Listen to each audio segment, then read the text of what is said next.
Hi, everyone. I'm Jennifer Collins coming to you from the library. For summer reading, I will be reading Sammy Keyes and the Hotel Thief. This is the first book in a series written by Wendelin Van Dranen. Together, we're going to read this through summer reading over the next 7 weeks, so I hope you enjoy this mystery. Sammy Keyes and the Hotel Thief. Prologue. Grams told me my binoculars were going to get me into trouble. I just didn't believe her. See, Graham worries all the time about the way I dress and the food I eat, about me getting home on time, and especially about nosy Mrs. Graybill seeing me come and go. It's not like I try to upset her. I try real hard not to. It's just that somehow Grams winds up worrying, and I usually get blamed for it. So when she'd see me looking out the window with my binoculars and say, "Samantha Keyes, you mark my words, those things are going to get you in a big heap of trouble someday," I'd just say, and keep right on looking. I figured it was just Grams doing some more worrying about nothing. That is, until I saw a man stealing money from a hotel room across the street, and he saw me. Chapter 1. It's not like I was trying to get into trouble, and it's not like it was my fault I was stuck inside the apartment. If it was anybody's fault, it was Mrs. Graybill's. Mrs. Graybill lives down the hall and has to be the nosiest person who ever lived. I swear she's got nothing better to do than to stand by her door waiting for someone to do something she doesn't think they're supposed to be doing. Grams says she's just a bitter old woman, but when I ask why she's bitter, Graham doesn't seem to have much of an answer. She usually just shrugs and says, "It happens to people sometimes," and then changes the subject. Anyhow, it's on account of Mrs. Graybill that I was stuck inside when I wanted to be outside. And since there's not much for me to do, because everything I own has to be able to fit inside Graham's bottom dresser drawer, I was using the binoculars to at least see what was going on outside. First, I checked out the pup parlor. You can see some pretty weird-looking dogs leaving the pup parlor. Most of them come out all puffed up and wearing ribbons like they're going to a party instead of home to sleep on the couch. But since we're on the 5th floor and the pup parlor's clear down the street, there isn't really much to see if nobody's going in to pick up their poofy dogs. And since nobody was going in to pick up their poofy dogs, I didn't spend much time watching. I didn't waste time at bargain books either. The only interesting thing I ever saw there was when the owner, Mr. Bell, chased this kid all the way down to Main Street, yelling at the top of his lungs, "Stop! You come back here and get your filthy bubblegum off my wall!" His face was all red, and I thought he was going to have a heart attack. He caught the guy in the middle of the intersection at Broadway and Main and dragged him clear back up to the bookstore by his collar. Then he made him pull the gum off the wall and throw it in a trash can. The boy looked really embarrassed, kind of checking around to see if anyone was watching him pick those big strands of goopy gum off the wall. I waved, but he didn't see me, and pretty soon Mr. Bell let him go. Anyhow, I cruised right by the bookstore and started checking out the hotel. Graham hates the Heavenly Hotel, calls it seedy, but I think she's wrong. One time I even went inside. There was a man with greased back hair sitting behind the counter reading a newspaper and smoking a cigar. He kind of eyed me from behind the paper, then rolled his cigar over to one side of his mouth and said, "Looking for someone?" I just smiled and shook my head and sat down in one of the fuzzy green chairs they have waiting for you in the lobby. I've always wanted to sit in a chair like that, the kind with the curvy legs that have paws on the ends of them and then the backs that go way up. The backs on the ones in the Heavenly Hotel are pointy, like a Pope's hat, only green. Anyhow, I'm busy trying to get out of one of the chairs when the guy behind the counter says, "You sure?" I nod and ask him, "How old do you have to be to live here?" He squints at me and rolls his cigar from one side of his mouth to the other. "Where's your mother?" Now, there's no way I wanted to get into that, so I just hopped out of the chair and headed for the door. I'd seen about enough of the Heavenly Hotel anyways. It wasn't anything like Grams had told me. I was expecting a bunch of people hanging around like they do in front of the Salvation Army, but all I got to see was some old guy gnawing on a cigar. Anyhow, from our window you can't see the Pope hat chairs or the guy with the cigar, not even with binoculars. Actually, you can't see much of anything until you're looking at about the third floor. Then things start getting pretty good. Usually you just see people looking out their windows, pointing to stuff on the street or talking on the phone. But sometimes you can see people yelling at each other, which is really strange because you can't hear anything. So I'd started looking at the hotel windows and was checking out the fourth floor when I noticed this guy moving around one of the rooms kind of fast. He disappeared for a little while, but when he came back by the window, I could see him digging through a purse like a dog after a gopher. And not only was he pawing through a purse, he was wearing gloves. Black gloves. What I should have done was put those binoculars down and call 911. What I did instead was try to get the focus tight on my right eye. When I got the binoculars adjusted so that I could practically see him breathing in and out, I got the strangest feeling that I'd seen this guy before. Either that or I knew his brother or something. And I'm trying to get a better look at his face through all his bushy brown hair and beard when he stuffs a wad of money from the purse into his jacket pocket, and then he looks up right at me. For a second there, I don't think he believed his eyes. He kind of leaned into the window and stared, and I stared right back through the binoculars. Then I did something really, really stupid. I waved. He didn't wave back. He just took a good hard look at me and then ducked out of view. I sat there for a minute, not knowing what to do. I wanted to run and tell Grams, but I knew all that would do was get me in trouble. See, she doesn't know how I look at the hotel. She thinks I just watch people on the street. Besides, I'd have to tell her how he saw me, and that would make her worry. I was worried, and if I was worried, you can just picture how Grams would be.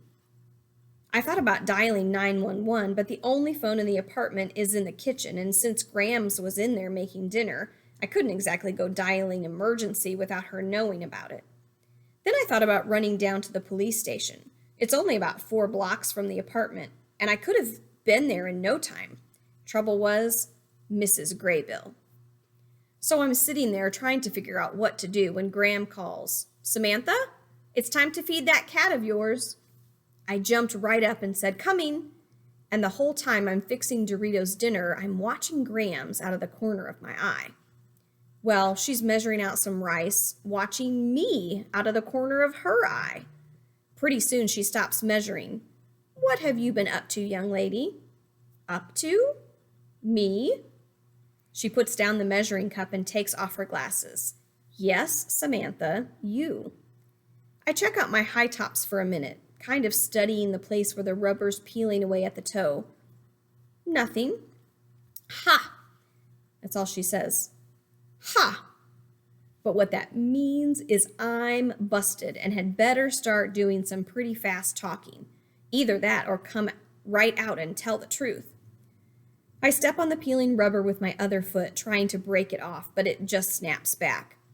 When I look up at Grams, her hands have made it up to her hips, so I know it's time to come out with the truth. At least part of it. I was just using the binoculars. Sorry. She lets out a little sigh. Oh. And she turns back to the rice. So there I am, waiting for her to ask me what I saw, thinking that maybe I'll tell her because I'm feeling kind of shaky about the whole thing. But she doesn't ask. She just sprinkles out some more rice and says, well, I suppose it can't be helped with Daisy being such a busybody today. And I'm standing there not real sure I'm not sure that I like getting off the hook so easy when she turns to me and says, you know what the problem is? The problem is that I haven't taught you how to knit. I couldn't believe my ears. To knit? Now, Grams doesn't usually get too excited about stuff, but when she does, you can tell because her eyes get really big and she starts moving. and thinking about teaching me to knit was making those eyes of hers pop wide open. I just said, uh-oh, and got real busy giving Dorito fresh water. It didn't help. She comes over to me with this measuring cup full of rice and says, to knit or crochet or embroider, that's it. I'm going to teach you how to embroider. Embroider? I fill up Dorito's water dish. No way. She chases after me with that cup of rice in her hands. It would be fun. Trust me, you would enjoy it. Besides, it would give you something constructive to do on the days when you have to stay in. I look straight at her. I would hate it. Then I point to the kettle of water splashing away like crazy on the stove. Water's boiling. She hurries over to the stove. How do you know you'd hate it? You'd never even tried it. I laugh. Oh, yes, I have. Lady Lana tried to teach me. Please don't call her that. I just shrug. Well, she did. When I was in the 3rd grade, I kept poking myself with a needle, and she got mad at me because I bled all over the place. Grams didn't have much to say to that. I mean, everyone knows how much my mother likes blood. So she stirs the rice some, and finally she says, well, okay then, I'll teach you how to knit. I groan because I can tell it's hopeless. Grams is going to teach me how to knit whether I like it or not. Just then the doorbell rings. Now, normally, when the doorbell rings, I just get up from doing whatever I'm doing, make sure none of my stuff is sitting around the living room, and head for Grams' closet. This time, though, I jumped. And I yelped like a puppy, and all of a sudden my heart's pounding because I know who it is. It's the guy I saw at the Heavenly Hotel come to shut me up for good. Chapter 2. The only thing I could find in Grams' closet to use on the guy was an umbrella. It was one of the old kind, big and black with a nice fat point. I sat there waiting, holding the thing like a spear. And when Grams finally opened the closet door, well, I was so sure it was the guy from the Heavenly that I almost jabbed her in the stomach. She jumps back. Samantha Joe, what in the world? I peek around her and whisper, who was that? It's Marissa. She yanks the umbrella away from me and puts it back in the closet. Marissa? What is she doing here? Grams just shrugs. Go ask her yourself. I go charging out to the living room, and there's Marissa kind of dancing around with her feet pointing toward each other, chewing on a fingernail. What's wrong? She starts dancing even faster. It's Mikey. We were playing video games at the mall, and all of a sudden I turned around and he was gone. I can't find him anywhere. Mom's supposed to be home in half an hour, and if she finds out... Okay. Did you check the pet store? She says, the pet store, like it's some brainstorm instead of the first place she should have looked. Come on. I yank on her sweatshirt. Hang on, would you? Then I go find Grams and say, would you check the hall? But it's dinner time. I look over at Marissa, who's chewing on a nail. It's important, Grams. She thinks about this for a minute, then sighs. Well, okay. She peeks down at Mrs. Graybill's door and looks back with a smile. Don't be long. So we tiptoe past Mrs. Graybill's place, then race to the fire escape stairs. Now, I don't always use the fire escape stairs. Sometimes I use the regular stairs, and sometimes I even use the elevator. It depends. The elevator's okay to use if I'm leaving and not coming back, like if I'm going to spend the night at Marissa's. The regular stairs I'd use all the time, only they come out right by the mailboxes, and it seems like someone always sees me. With the fire escape, all I have to worry about is that someone's going to notice the wad of gum I put in the jam to keep it from locking. And so far, no one has. So we go banging down the stairs, and pretty soon we're running past the dumpsters, across the parking lot to Main Street, and over to the mall. Since the pet store's way down at the far end of the mall, we decide to first check for Mikey at the arcade, just in case he's looking for Marissa. Mikey's kind of hard to miss. He's what Graham calls a little butterball. He's got curly black hair that never looks combed, even when it's just been combed. He's short, even for someone who's only 8 years old, and fat. Really fat. Mrs. Mackenzie says he'll grow out of it, but in the meantime, he's stocking up on candy bars. Anyhow, we check the arcade, but he's not there, and as we're running toward the escalator, I ask, "Did you have him paged?" "Paged?" I duck past people on the escalator. "Yeah, paged, you know. Mikey Mackenzie, please report to the arcade immediately. Your sister is looking for you." She catches up to me. "You can do that?" "Sure, people do it all the time." Just then, the mall loudspeakers blare. "Good afternoon, shoppers. This is Rockin' Rick coming at you from the KRQK Rock Party booth. We're set up right outside Jammin' Records on the south end of the first level, and we've been here all weekend giving away prizes. We've only got a few hours to go on this back-to-school weekend, and we've got mountains to give away. CDs, calculators, sweatshirts, a 5-in-1 Kanga book pack, you name it. We're trying to give it away. Stop by the booth and register. It's fast, it's free, and you still have time. That's the KRQK party booth right outside Jammin' Records. Come on down." Marissa stops moving. "That was Rockin' Rick." I yank on her and say, "You're in a panic about Mikey, remember?" "But that's Rockin' Rick. He's here." I pull her off the escalator. "So we'll meet him after we check the pet store. Come on." We race down the mall and we're flying past Juicers where Marissa squeaks to a stop. "Hey, look, my cousin's working. Maybe he's seen Mikey." Brandon's a nice guy. He's in high school and he's on the swim team, so his hair's turned this really shiny red where it used to be black. He's really friendly and even invites Marissa and me to his swim meets sometimes. Most kids in high school won't even talk to you if you're in junior high. They act like you're a baby or pretend you're not even there. Anyhow, we run up to the counter and Marissa says, "Brandon, have you seen Mikey? He was supposed to stick with me at the arcade and I don't know what happened. He took off." Brandon smiles. "You can't miss Mikey." He points and says, "He was headed that way about 20 minutes ago." Then he says, "Hiya, Sammy. How's life?" I don't know why, but whenever Brandon talks to me, I wind up looking at my feet, not knowing what to say. So there I am, looking down, popping the rubber on my high tops, and what do I say? "Fine." Brilliant, huh? Fine. Marissa tugs on my arm and says to Brandon, "If you see him, tell him to go back to the arcade and wait for me, okay?" Brandon waves and says, "Will do," and off we go to the pet store. The pet store used to sell real pets, like dogs. Now they only sell mice and birds and your occasional box turtle. Those and fish. Rows and rows of fish. I don't care what anyone says, fish don't belong in a pet store. They are not pets. I could go my whole life without seeing another fish blubbling away in a tank. Mikey couldn't. He can watch fish for hours.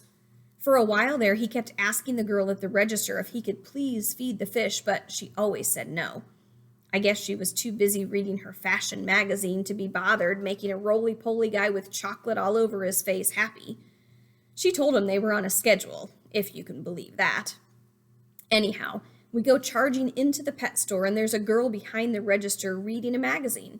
Marissa runs up and says, "Have you seen my brother?" The girl just nods toward the fish tanks, even without looking at us. Mikey's there, all right, sitting on the floor with a tub of popcorn, watching the fish go back and forth. Marissa hauls him to his feet. "You're supposed to stay with me." Popcorn goes flying everywhere, and Mikey's so surprised he starts choking. He tries to talk, but you can't understand a word he's saying because he's too busy coughing. Marissa shakes him. "Don't you ever do that again." Finally, he spits out, "But you said I could." "I did not." Mikey wipes the popcorn off his face with the back of his hand and says real loud, "Did too." Marissa grabs him by the arm. "And look at all this stuff. You've had enough junk food to last you a year." "Have not." Marissa starts picking wrappers up off the floor. A Reese's, a Snickers, no, 2 Snickers, an ice cream cone. She does a double take at the napkin and freezes. "You had a double dynamo." Mikey looks from side to side like he's about to bolt. "You were supposed to stick with me and you went clear out to Maynard's?" Mikey looked straight at her. I didn't, honest. Oscar had his ice cream cart right outside Jammin' Records. I barely even had to go outside. Marissa squints at him a minute, thinking. Finally, she finishes picking up his mess and says, Did you see the KRQK booth? Mikey shrugs. Yeah. Did you see Rockin' Rick? Mikey shrugs again. I think. Well, what did he look like? I don't know. Kinda dumb. Dumb? What do you mean, kinda dumb? Rockin' Rick's the coolest. She turns to me and rolls her eyes. Let's go down there and see if we can meet him. So off we all go down the escalator and over to the KRQK booth. There's music playing all right, and there are 2 ladies in the booth helping people register. But there's nobody who looks like he could be Rockin' Rick. Marissa finally goes up and asks, and one of the ladies says, he should be back in a little bit, maybe 20 minutes? Marissa makes a face. Ugh, I can't wait that long. I've got to get home. Me too. Grams is probably holding dinner for me. Hey, you want to meet me on the steps at school tomorrow? She laughs. I get nervous just thinking about it. I say sure, because about the last thing I feel like doing is swimming through a sea of 7th and 8th graders all by myself. I wave goodbye and head across the mall, and I'm busy thinking about what 7th grade is going to be like, for when some reason I look back over my shoulder. Then I look again, because coming straight at me is a man with bushy brown hair and a beard. My heart about shoots through my chest, and the next thing you know, I'm running. I race down the main corridor and then take a quick left and duck into the bookstore. And I'm squatting down by the newspapers, peeking out the window, when here he comes, walking by. I'm trying to figure out if he's the hotel thief or not, when all of a sudden he stops, right in front of the bookstore. And my heart's whacking its way out of my chest, and my legs are feeling really wobbly, but the next thing you know, he's kissing this lady, and the 2 of them walk off, pushing their baby stroller. I stayed in the bookstore a minute, trying to quit shaking, and when I finally caught my breath, I got up and started hurrying home. And I guess I was still worrying about who was behind me because I kept looking over my shoulder, and when I turned a corner, I bumped right into a man saddled up with shopping bags. I said, "Oh, I'm sorry," but he didn't say a word. He just pulled down the bill of his ball cap, picked up his packages, and walked away with his eyes to the ground. I watched him go, and when he was out of sight, I kind of shook my head and headed out of the mall. And I was just thinking that I'd be back before Grams had had a chance to finish fluffing the rice when I noticed police cars parked out in front of the Heavenly Hotel. And with all the commotion at the hotel, well, there was no way I could just pass by it without taking a peek inside. Chapter 3. I really thought it might only take a minute and that Grams wouldn't even notice I was late. I thought wrong. There were kids hanging around outside the Heavenly Hotel peeking in the windows, but they didn't seem to know anything. And since the door was propped open, I just walked right in. There were only adults inside, so I found a spot where I thought the policeman wouldn't notice me, right behind one of those Pope hat chairs. Now, I don't mind policemen. Actually, when I was in the 4th grade, I wanted to be one. But that was before Lady Lana left me with Grams, and I had to start worrying about someone finding out. When you're living where you're not supposed to be living, it doesn't take long to figure out that you should stay away from people who ask nosy questions. And believe me, policemen like to ask lots of nosy questions. And you could tell they'd been asking this one lady lots and lots of nosy questions. The lady was wearing a dress that looked like it was made out of metal. It had tiny silver hoops all linked together that kind of shimmered when she moved. She had on pointy silver high heels and silver nylons. She had really long fingernails that were painted black with silver moons and stars.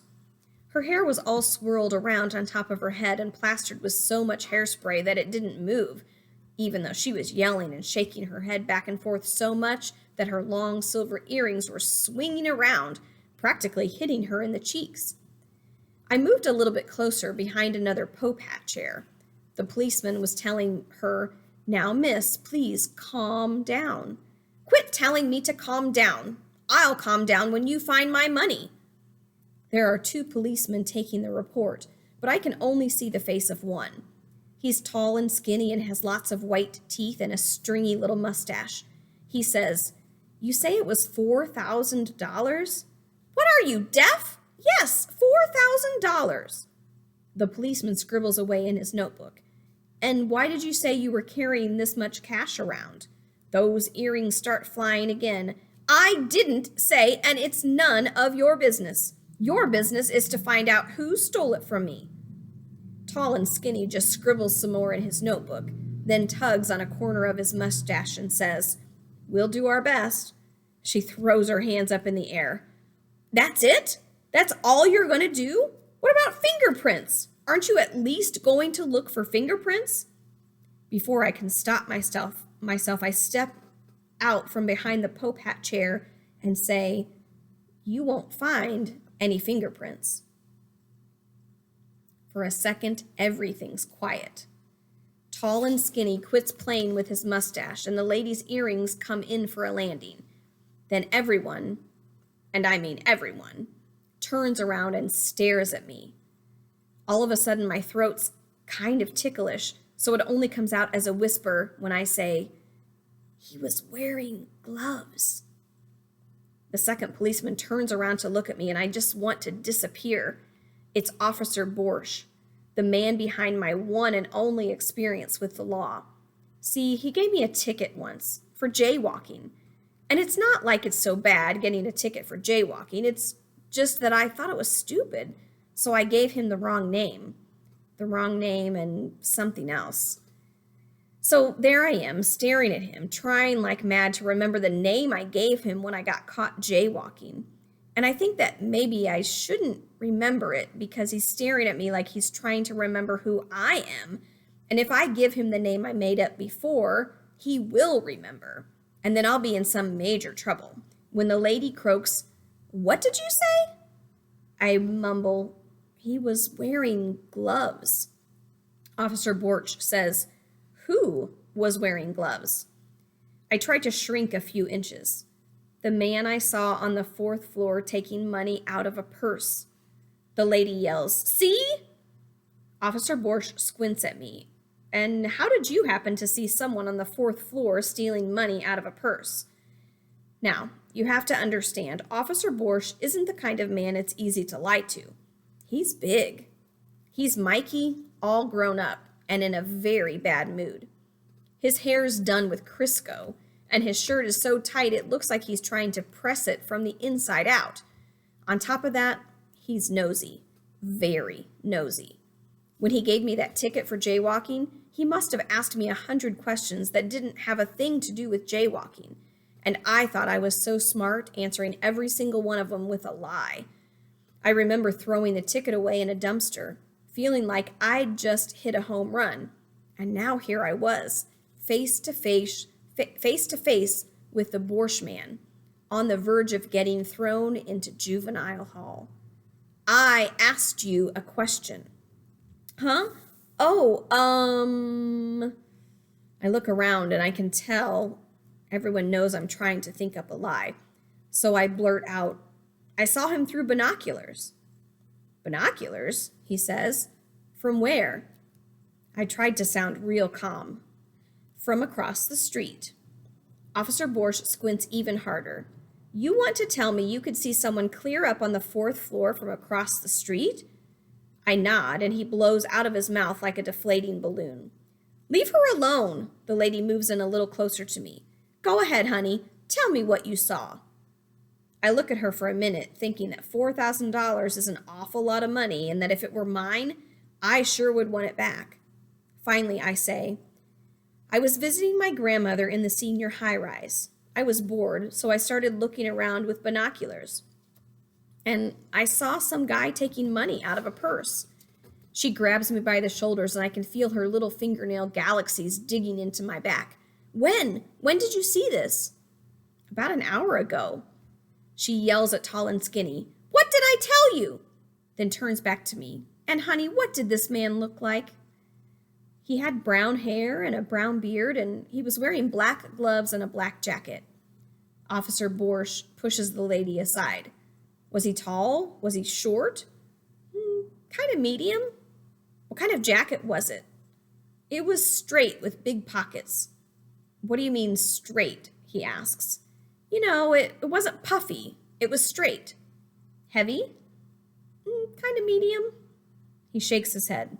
Kind of medium. Oh, that's a real good description. Well, let me tell you, I didn't like the way he was rolling his eyes and talking down to me. He was treating me like I was a stupid little kid, and I'm not a stupid little kid. So when he sighs and says, "Could you at least tell me, was he skinny or fat?" I point to Tall and Skinny and say, "Well, he wasn't as skinny as him." Then I point to the Borscht man, "And he sure wasn't as fat as you." The lady just busts up, but Officer Borscht doesn't think it's too funny. His neck gets kind of red, and he puts his face right next to mine.